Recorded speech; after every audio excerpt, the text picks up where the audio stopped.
কান চলচ্চিত্র উৎসবের আজ সমাপনী দিন।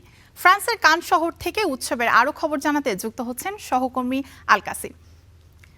কাসির, আজকে ৭৯তম কান চলচ্চিত্রের সমাপনী দিন, আজকের কি কি আয়োজন দেখছেন আপনি সেখানে?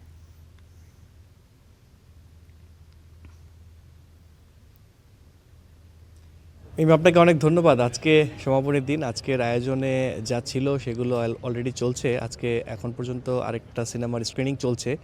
তবে আজকের দিনে সবচেয়ে বেশি আলোচনা সেটা হচ্ছে স্বর্ণপাম, কান চলচ্চিত্র উৎসবের সর্বোচ্চ সম্মাননা স্বর্ণপাম বা পাম ডিওর।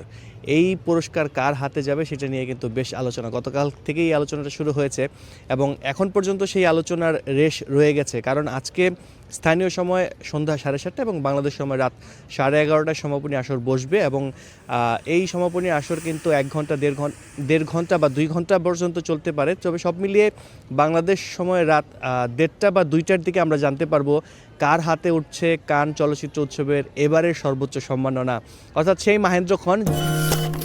Are you ready to connect to a perfect journey with Turkish Airlines? To connect to a journey that's perfect because of you.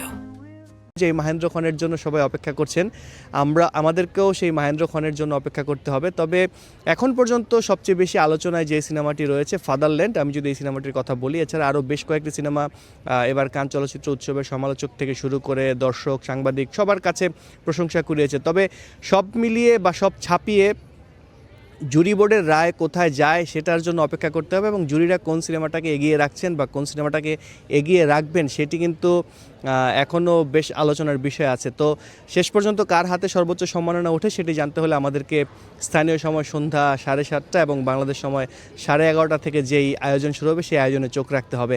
আমি এর বাইরে একটু আরেকটা খবর দিয়ে রাখতে চাই যে কান চলচ্চিত্র উৎসবের আরেকটি বিভাগ হচ্ছে আসার্তে রিগা।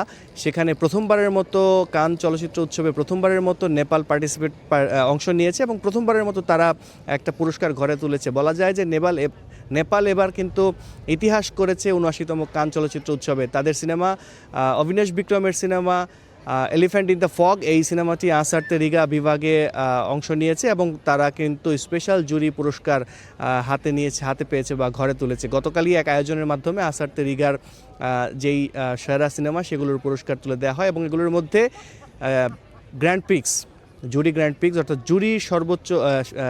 জুরির বিশেষ পুরস্কার, এই পুরস্কারটি কিন্তু এলিফ্যান্ট ইন দ্য ফগ এই সিনেমার ঘরে গেছে। তো সব মিলে আমি যদি বলি যে এবারের চলচ্চিত্র আসরে নেপাল বাজিমাত করেছে তাহলে কিন্তু ভুল হবে না।